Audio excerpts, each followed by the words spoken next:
നമ്മുടെ camera connect ചെയ്യുന്നത് വളരെ ഈസിയാണ്. നമുക്ക് ആദ്യം തന്നെ നമ്മുടെ ആപ്ലിക്കേഷൻ ആയിട്ടുള്ള V380 Pro ഓപ്പൺ ചെയ്യാം. ഓപ്പൺ ചെയ്തിട്ട് ഒന്നെങ്കിൽ ഇവിടെ ആഡ് ഡിവൈസ് എന്നുണ്ടാവും, അല്ലെങ്കിൽ മേലെ ഒരു പ്ലസ് ബട്ടൺ കാണാം. ഈ പ്ലസ് ബട്ടൺ പ്രസ് ചെയ്തിട്ട് ആഡ് ക്യാമറ കൊടുക്കുക. ശേഷം നമുക്ക് ഇങ്ങനെ ഒരു സ്ക്രീൻ വരും. ഇത് QR കോഡ് സ്കാൻ ചെയ്യാൻ വേണ്ടിയാണ്. അതല്ലെങ്കിൽ ബ്ലൂടൂത്ത് ഒക്കെ ഓൺ ആണെങ്കിൽ ഇവിടെ കാണിക്കുകയും ചെയ്യും. നമുക്ക് QR കോഡ് സ്കാൻ ചെയ്തിട്ട് തന്നെ കണക്ട് ചെയ്യാം. മാത്രമല്ല ആദ്യം നമ്മുടെ ഫോണിൽ വൈഫൈ കണക്റ്റഡ് ആയിരിക്കണം. ആ വൈഫൈ വെച്ചിട്ട് വേണം നമ്മൾ ഈ ക്യാമറ ആക്സസ് ചെയ്യാൻ.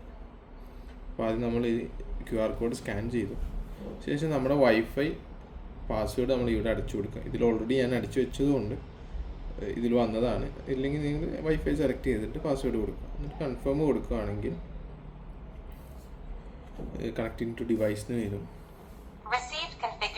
ക്യാമറയിൽ ഇപ്പോൾ നമ്മുടെ പാസ്വേഡ് റിസീവ് ആയിട്ടുണ്ട്.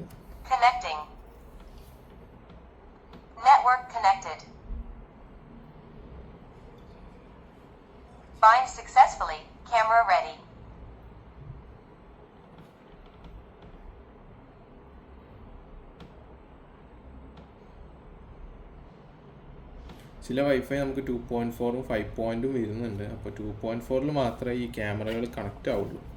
അപ്പോൾ ഇത് കണക്റ്റ് ആയിട്ടുണ്ട്. ഇങ്ങനെയാണ് നമ്മുടെ ക്യാമറ ഈസി ആയിട്ട് കണക്ട് ചെയ്യാം.